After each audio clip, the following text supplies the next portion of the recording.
Béréchit, chapitre 49. Puis Yaakov appela ses fils et leur dit : Rassemblez-vous, et je vous annoncerai ce qui vous arrivera dans les derniers jours. Rassemblez-vous et écoutez, fils de Yaakov. Écoutez Israël, votre père. Réhouben, tu es mon premier-né, ma force et le premier de ma vigueur, l'excellence en dignité et l'excellence en force. Impétueux comme les eaux, tu n'auras pas la prééminence, car tu es monté sur la couche de ton père, et tu as souillé mon lit en y montant. Shimon et Lévi sont frères, leurs glaives sont des instruments de violence dans leur demeure. Que mon âme n'entre pas dans leurs conseils secrets, que ma gloire ne s'unisse pas à leur assemblée, car, dans leur colère, ils ont tué des hommes, et pour leur plaisir, ils ont enlevé des bœufs. Maudite soit leur colère, car elle a été violente, et leur fureur, car elle a été cruelle. Je les diviserai dans Yaakov, et les disperserai dans Israël. Yehuda, quant à toi, tes frères te loueront. Ta main sera sur la nuque de tes ennemis. Les fils de ton père se prosterneront devant toi. Yehuda est un jeune lion. Tu es revenu du carnage, mon fils. Il s'est agenouillé, il s'est couché comme un lion, comme une lionne. Qui le fera lever? Le sceptre ne s'éloignera pas de Yehuda, ni le bâton de législateur d'entre ses pieds, jusqu'à ce que le Shilo vienne et que les peuples lui obéissent. Il attache à la vigne son ânon, et au cep excellent le petit de son ânesse. Il lavera son vêtement dans le vin, et son vêtement dans le sang des raisins. Il a les yeux rouges de vin et les dents blanches de lait. Zébouloun habitera sur la côte des mers. Il sera un port des navires, et ses côtés s'étendront vers Sidon. Yissachar est un âne robuste, couché entre les barres des étables. Il voit que le lieu où il repose est agréable et que la contrée est magnifique.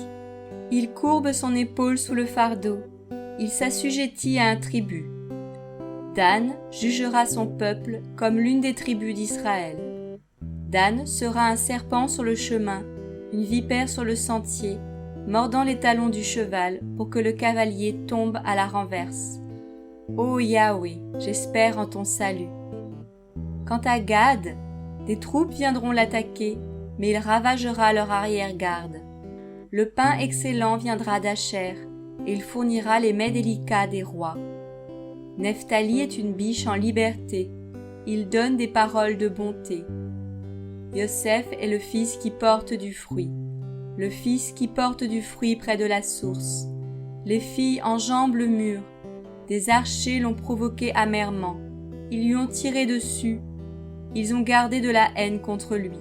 Mais son arc est resté ferme et ses mains ont été fortifiées par les mains du puissant de Yaakov.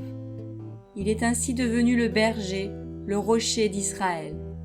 Par le L de ton Père qui t'aidera, par Shaddai qui te bénira des bénédictions des cieux en haut, des bénédictions de l'abîme qui repose en bas, des bénédictions des mamelles et du sein maternel. Les bénédictions de ton Père ont surpassé les bénédictions de ceux qui m'ont engendré, jusqu'à la cime des antiques collines. Elles seront sur la tête de Yosef et sur le sommet de la tête du Nazaréen d'entre ses frères. Benyamin est un loup qui déchirera. Le matin, il dévorera la proie, et sur le soir, il partagera le butin. Ce sont là tous ceux qui forment les 12 tribus d'Israël. Et c'est là ce que leur père leur dit en les bénissant. Il bénit chacun d'eux selon la bénédiction qui lui était propre. Il leur donna aussi cet ordre. Je vais être recueilli auprès de mon peuple.